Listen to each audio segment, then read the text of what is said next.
Welcome to the Inside Scoop Live podcast, where indie authors get personal about their books, their writing, and their passions. I'm your host, Sherry Hoyt. Join me for some lively conversations with debut indie authors and seasoned veterans alike.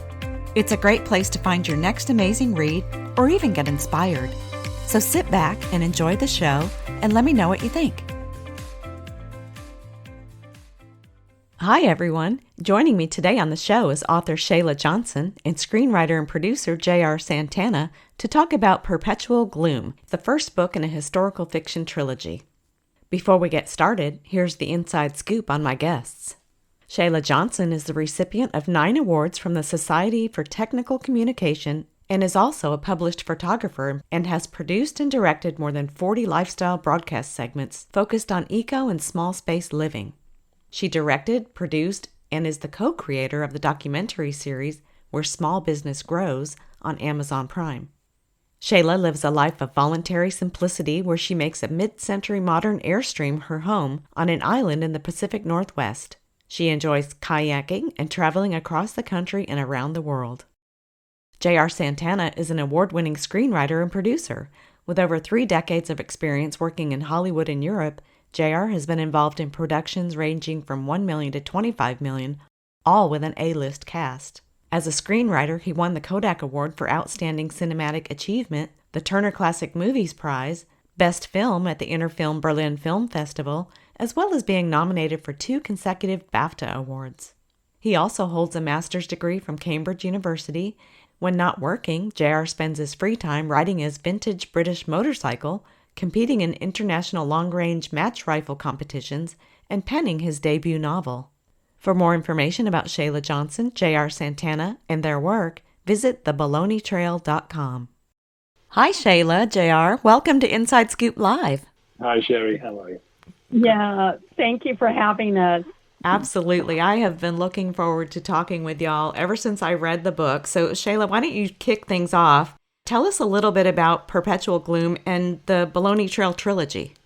Yeah, so Perpetual Gloom is actually the first book within the Boloney Trail Trilogy, and it's based on true events that portrays the Hornbuck family, who we first meet them during the Great Depression, where they're struggling to survive. And then later on throughout the trilogy, we find that they eventually become involved in the birth of the Mexican Sinaloa cartel. So they're, striving, and we kind of see them struggle along throughout a period that begins in the early 1930s. And we finish with them in the early 1970s. So we're covering quite a number of decades as the family kind of grows and as they move along, and we kind of see where they start and where we finish with them. Yeah. And so what was it about that era that first piqued your interest in writing this story? Well, one is that, writing about the Great Depression is very interesting because we still have generations alive that have lived through that piece of our history, not only in the U.S. history, but also world history. There was World War II that happened in there. So there were a lot of significant changes, the Dust Bowl. There were a lot of challenges for families in general. And then if we're looking at where they ended up or where we last see them, at that Sinaloa cartel, we wonder how they got to that place. Because, here was a very, strong family that had generations in history in the South. Their families came over to the U.S. in the early 1600s. So how did they get from one point to another point to another point? And at first I was just going to deal with the Sinaloa cartel, this family, the early stages of it. But I don't think that people would have really understand how that family actually got there in the first place, because it's kind of an unusual and very different story. So you have to kind of back up and say what led them to that place. And so the easiest place, or for me anyway, or the most prominent space was during that, 1930s time period, or the late, during that Great Depression time. So then you can start seeing how things are moving through the family structure, and also what decisions that they were making and what decisions they were forced to make.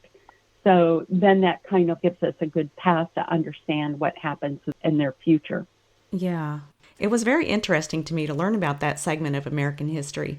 Now, JR, you're from the UK. What drew you to the story? I think there were some common factors with, if you look at the Great Depression and the famine, the Dust Bowl. I mean, over here we have, going back many generations, we had the Great Famine in Ireland, which the Civil War here, which kind of precipitated a great exodus, either forced or voluntary, to the new colonies then. And of course, I just loved, like you show, I just loved getting that view on part of history that I wasn't really familiar with, apart from seeing a few of the photographs and being aware of it in general. But the kind of the real detail of it, the struggle of it, on a human level, I found really fascinating. And we've seen these things depicted in films and on TV, but this had that first-hand authenticity about it, which I just couldn't resist, and which had resonance with so many of the things that were mirrored over here and across Europe as well. Yeah, the issues, all of the societal issues, like you said, they aren't limited to America. The story just really holds a global interest, and just the parallels to today's society really impacted me. Mm-hmm. Yeah, absolutely. And I've done a little bit of research on this in the background for other projects, but it's fascinating to see how, for example, with the story about the famine in Ireland and Civil War, how many families were displaced and arrived in the States, and they were literally just either indentured servants or slaves, or just exiled from their estates in Ireland. Yeah. And interestingly enough, I think we get the term redneck from, because when these guys arrived, they couldn't cope with the heat and they were working the fields, and it was just impossible. It was impossible. So these very kind of fair people arriving in the deep south, having to work these farms and just not used to it. I think that's where the origin of that came from, just as an aside. Yeah. Oh, I love that.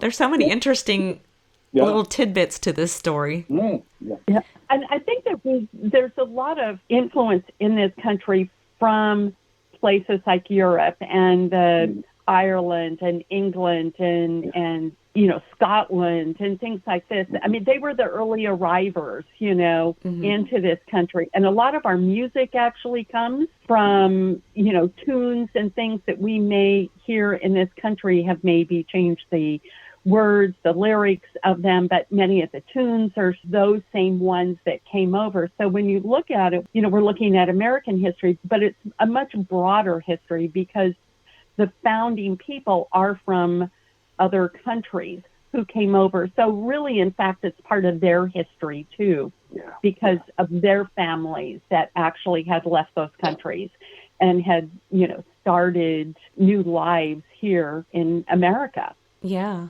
There were parts of the story that were some issues shocking. I think especially the parallels to today's society really affected me, like the treatment of the oppressed and marginalized and the stigmatized group, religious zealotry, white supremacy. I mean, I could go on, What surprised you most when you were doing your research on all of these issues? There's so much in this story.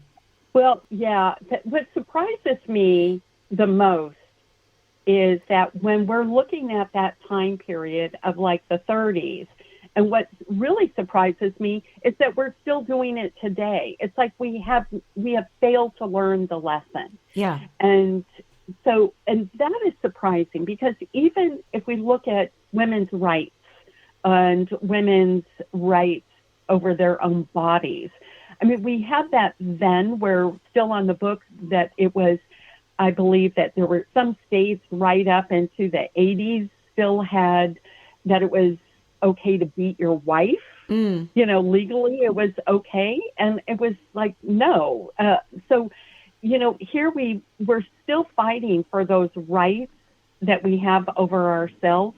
But then we see this, what springs up is this kind of fundamentalist, this, just extremism in that. And we had this period where we thought that we had moved beyond that to, kind of allow people to worship and to have beliefs that work for them.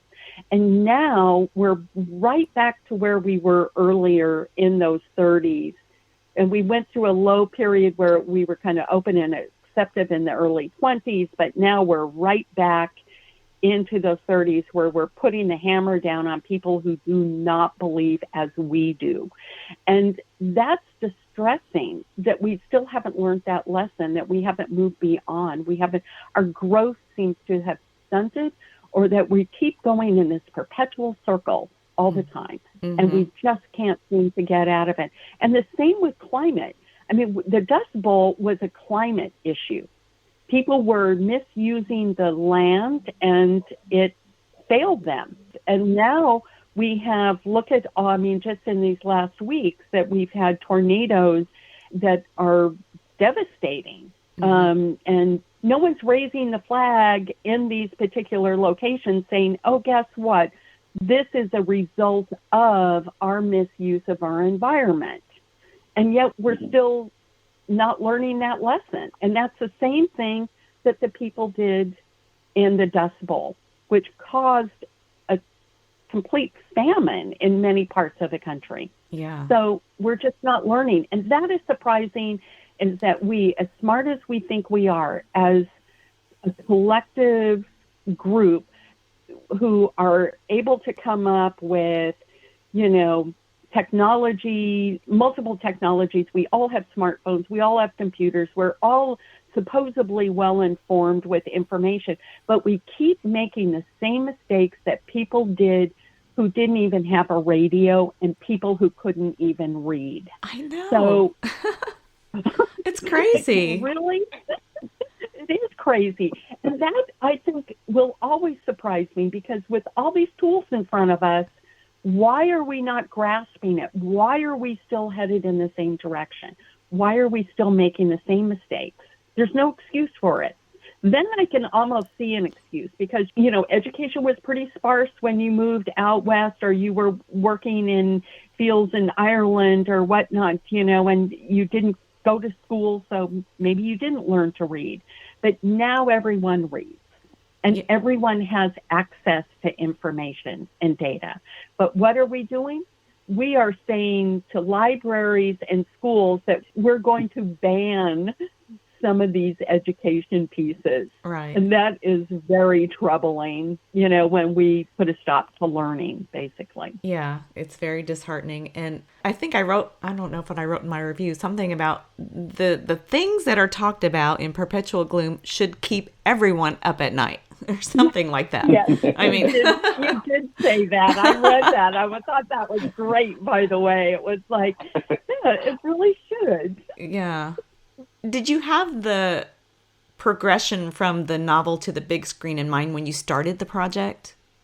When I first started, and I do what probably every other writer does, is that we write it, we break it, we fix it. And so, it's just this repetition circle until it feels right. And I did that actually 28 different times. Which is a lot of revisions and reviews. So it took me a long time to just write the first book, but the manuscript did not feel right or read right until I figured out that it needs to be written in scenes. And once I got the idea, it miraculously just fell into place. It was just like, wow, why did it take me 28 different revisions to get to this point? But it did. And from that point on, it was, yes, this is a very visual thing. This is a feeling thing. It's not only feeling with words, but I see it in my head as a moving picture almost. And so that's when it started falling together for me anyway. Yeah. It is very visual. And I was telling JR before we started, you truly have a gift with words. Just the way you place all your words together, it's phenomenal. A friend of mine told me years ago, and she kept saying this over and over, and she's an author and a writer in LA, and she goes, I don't know, Shelah, what you just speak and write like you're a foreigner. It's like, I don't think so. I don't know. I'm not sure what that means, but you have all the words we all have, but the way you put them together, that's good stuff. So, JR, can you tell us a little bit about how your partnership transpired? How did all this come together? Well, yeah. I mean, Shelah approached me with the book and the idea of adapting it as a pilot or a film or just evolving it from where it was. And to be honest, it was an absolute dream. When she sent it to me, I just started reading it and I didn't put it down because there was so many scenes in it that I just wanted to write. I mean, and the dialogue was just so sparkling and so sharp and so original. It was just an absolute dream. So we progressed from initially talking about adapting it as a pilot, I think that was the first incarnation of it, to eventually just partnering across the board because we realized this thing was bigger than just a compartmentalized set of rights, whether it be the publishing the book or the TV series. But we certainly plumped for a TV series side of things because there is so much in it and there are so many little sidebars and little tributaries that are so, they're worth exploring. And only a series can really do that. Yeah. So is that what it's going to look like then, a series type production? Yeah, I think so. Throughout the book, there's so much conflict and drama. And I mean conflict in not an aggressive way. I mean conflict in a sense of dilemmas and contradictions and moral conundrums which are facing the characters and facing them in a very real way that we can relate to. And you place that, and I see them as characters, and they are real people, of course, but you see those characters in the world of that story, which again is very, very unique and unusual. It just makes for something that's very, very compelling to not only write and research from my point of view, but we're hopeful for an audience to watch. Yeah, absolutely. I think so. Now, you mentioned the characters are real. And Shelah, I know you were in contact with the family while you were researching your story. I'm curious if you keep in touch and wondering how they feel about the books and then the plan to take it to the screen. So it was a very complicated piece connecting with them. One is that the generation that's being featured in this series have pretty much died, and there's only one or two that are left. The oldest one it took me a number of years to locate him because they move around a lot. I mean, they still, this guy's almost, pushing 90 and still moving, everywhere. I tracked him down in Canada once, and then by the time I get there and try to get there, he's gone. And then it's back down to Texas and gone. And, they're just like all over the place. And so it was really hard to actually get a hold of them. There were a couple of others, some of the younger siblings that were still living, but they were in care and not doing well. There was another brother who was in Arizona, but he had dementia. So there was not a lot that you could, connect with.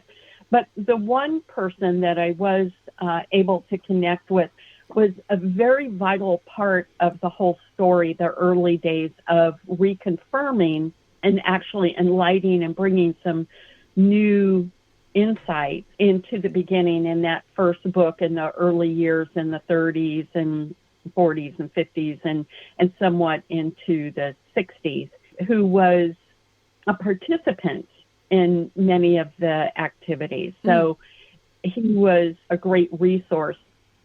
As far as, kind of keeping in touch with him, he definitely is one of the zealots, and he is very cautious in the sense of developing relationships with people outside of their religion. So I was able to have about 4 interactions with him and his children, and was able to look at a lot of imagery. He had photographs, he played music, he had actually been in jail many, many times himself for some of the shenanigans.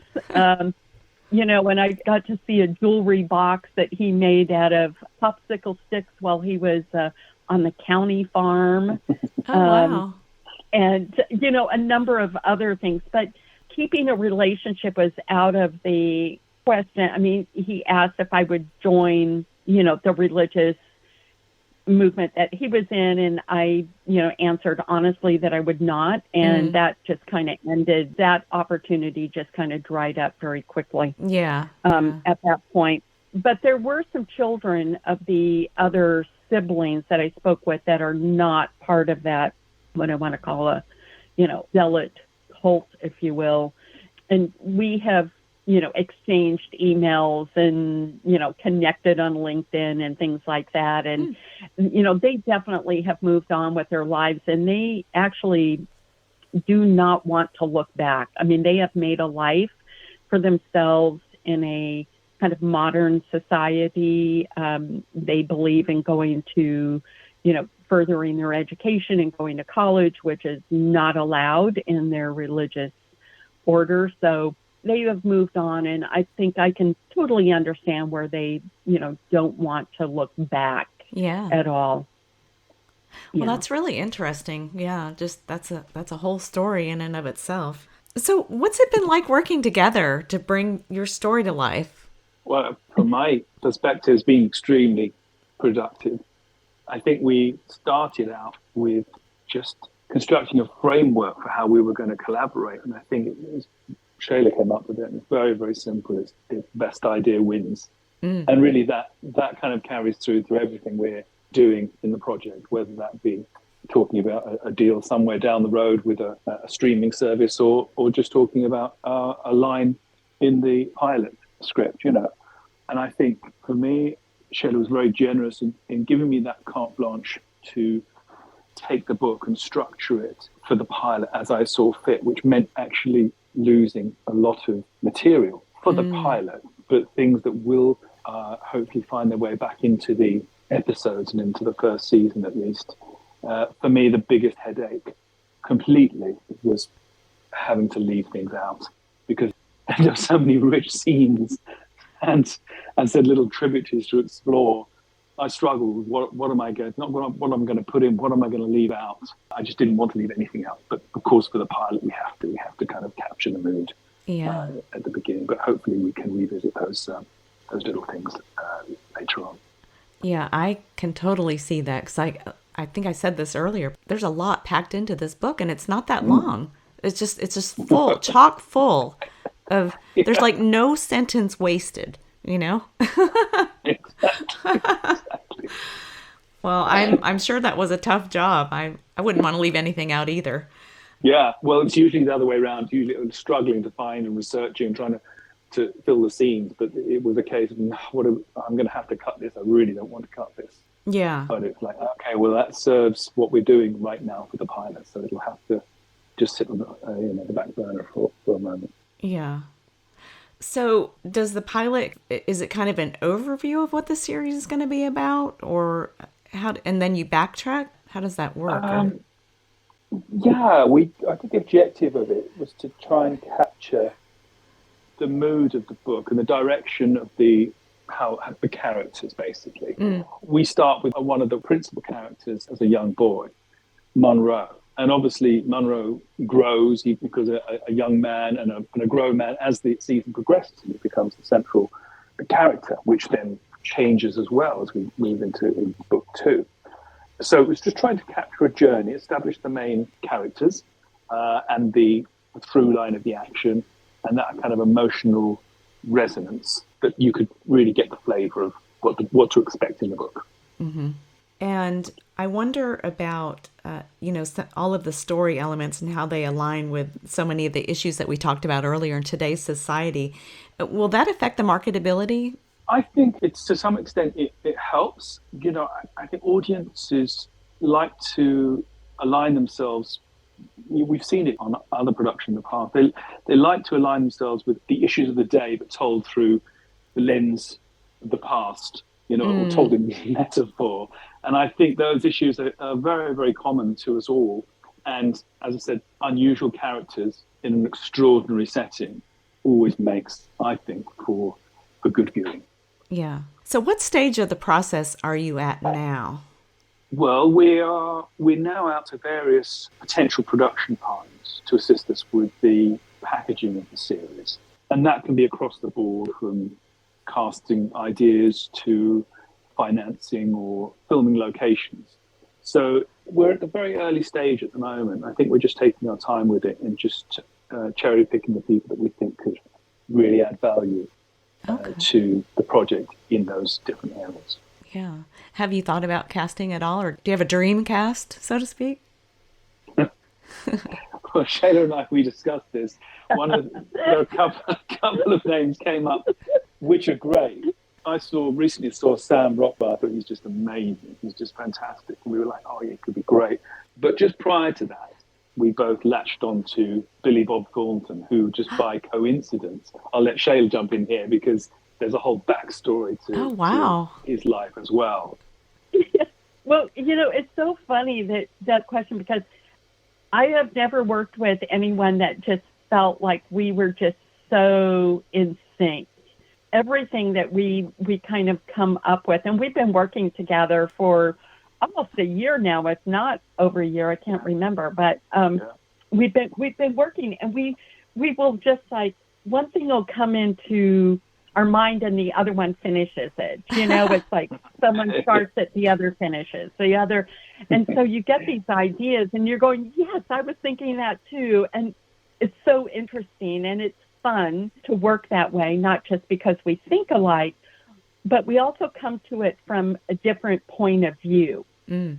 And so, but the end result is like, oh yes, this is great for the project. And so when we came up with, and I don't know who said it first, but it might have been JR that said it first about Billy Bob Thornton. And even though the age difference between our main character and him, but there is a lot of music in there, which, Billy Bob Thornton has a band and he plays kind of a very similar kind of thing. And he just has that kind of, that personality and that performance, I think, about him and Bling Blade, for example, which is one of my favorite films.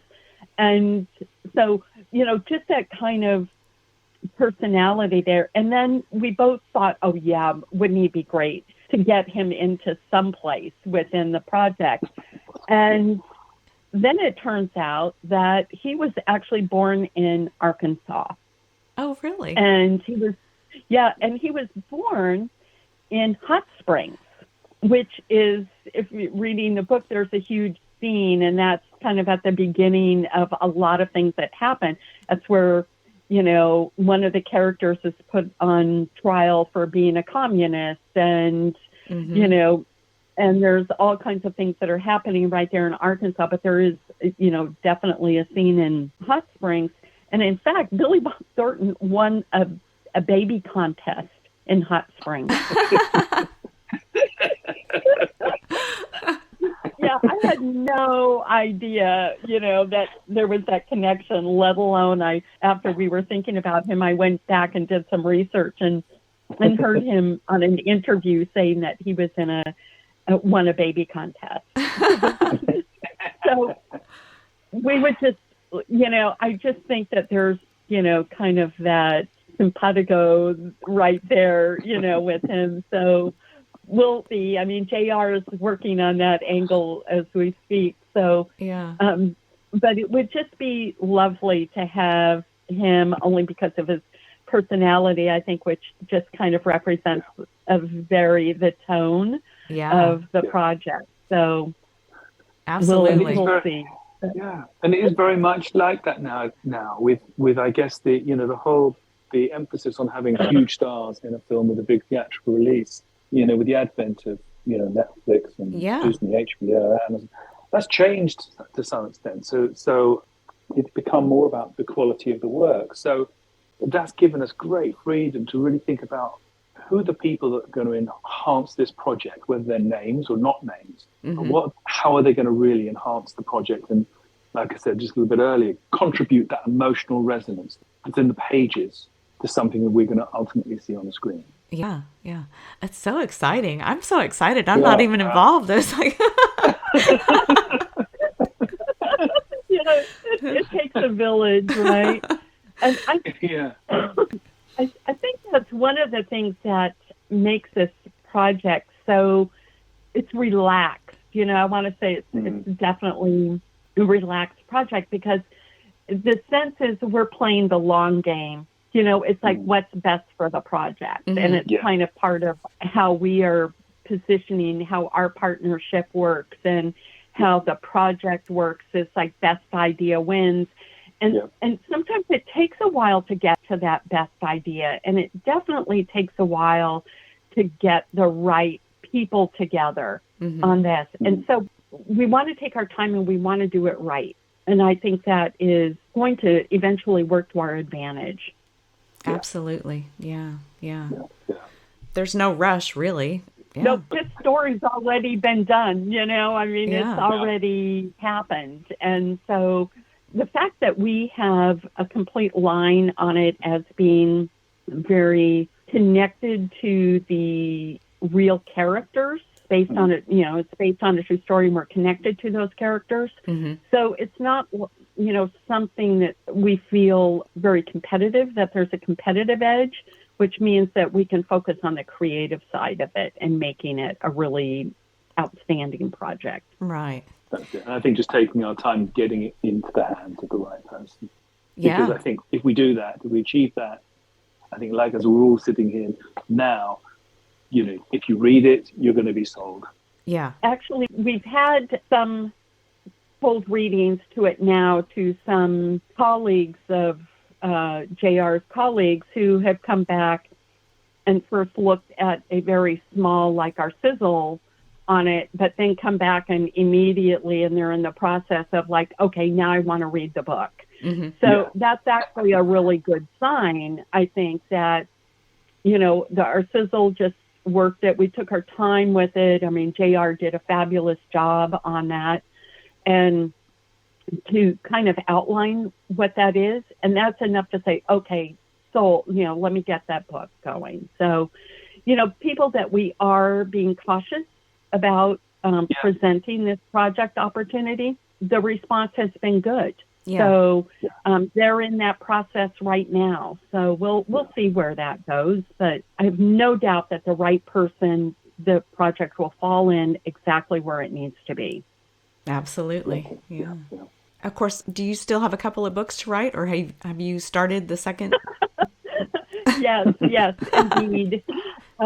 No pressure. And I am just, no pressure at all. Yeah. So because I wrote it, broke it, fixed it so many times, I actually, it was originally going to be one book. That was it. I was just going to do one book and move on to some other books after. But because this became so large, I had to actually divide that book into three, which is how it actually became a trilogy.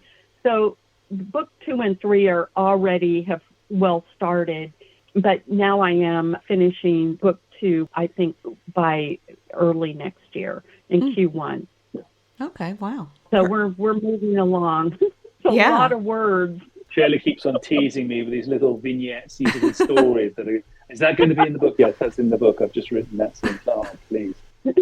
Fantastic. I love it. Well, I feel like the words are in the right hands.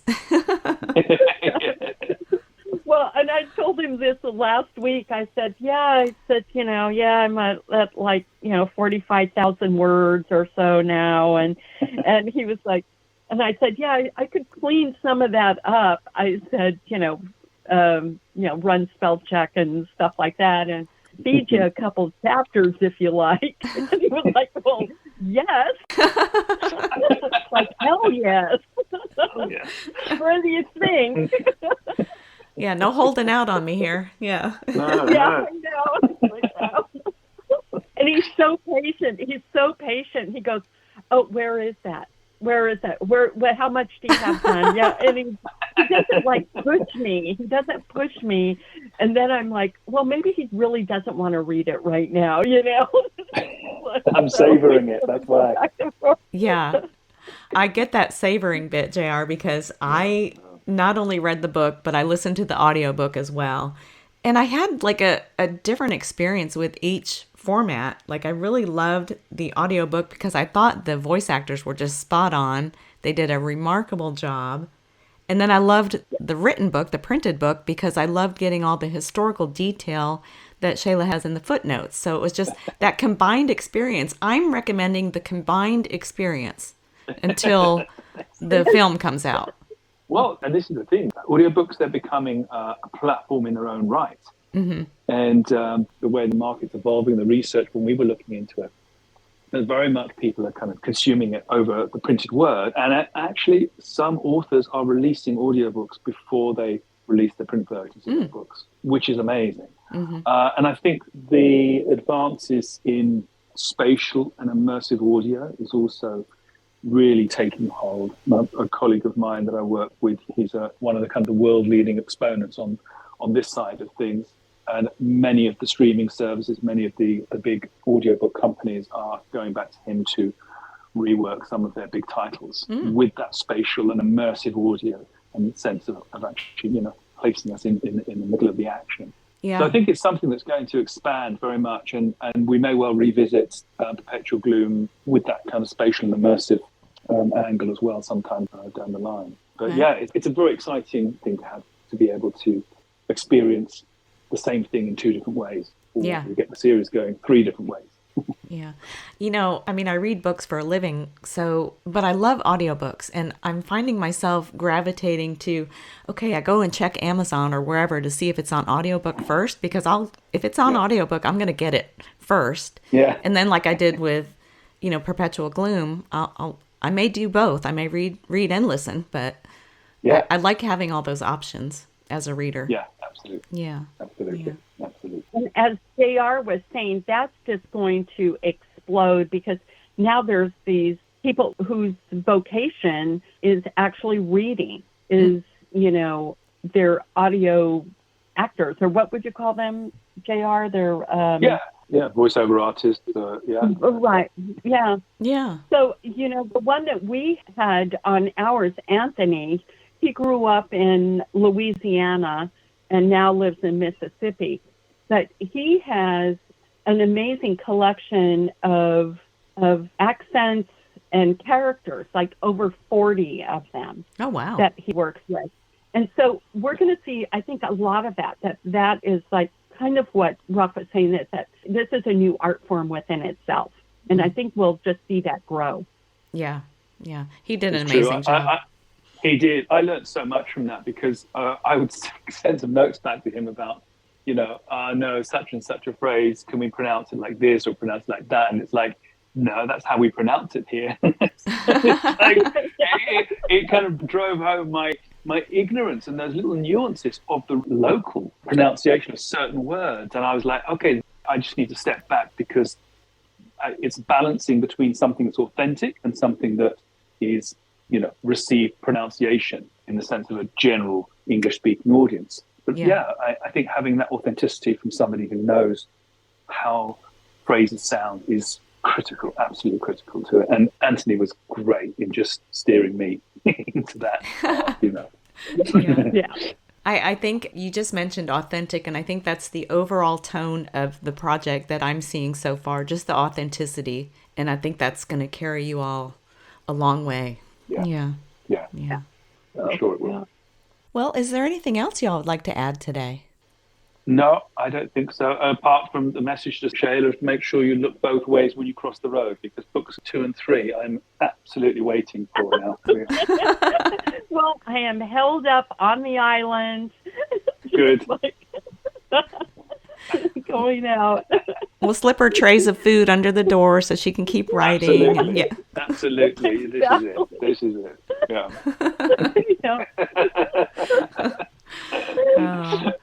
Well, Shelah and JR, it's really been a pleasure talking with you. I'm so excited for your project, and I really want to thank you for sharing everything with me today and look forward to seeing what you all have to come. Likewise, Sherry. Thank you so much. Yeah. Thank you so much, Sherry. Thank you so much for joining me today for my interview with Shelah Johnson and J.R. Santana. To learn more about their work, visit theboloneytrail.com. And be sure to check out our other interviews on InsideScoopLive.com.